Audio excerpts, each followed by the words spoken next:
ila mimi ninachokijua ya kwamba Bwana ninayemwamini aweza kufanya mambo yote.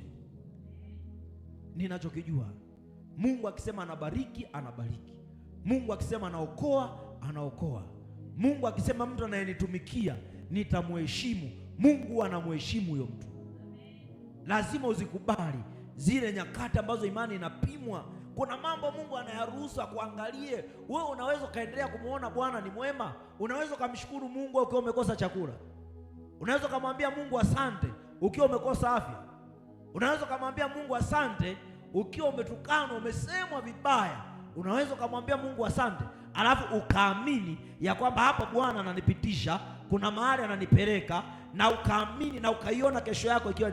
Unaweza ukaona kesho yako katikati ya majaribu, unaweza ukaiona.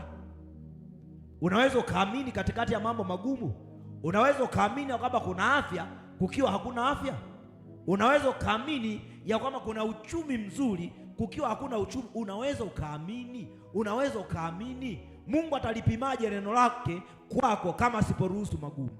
Mungu lazima ruhusu magumu ili ajue unaamini neno, unaliamini.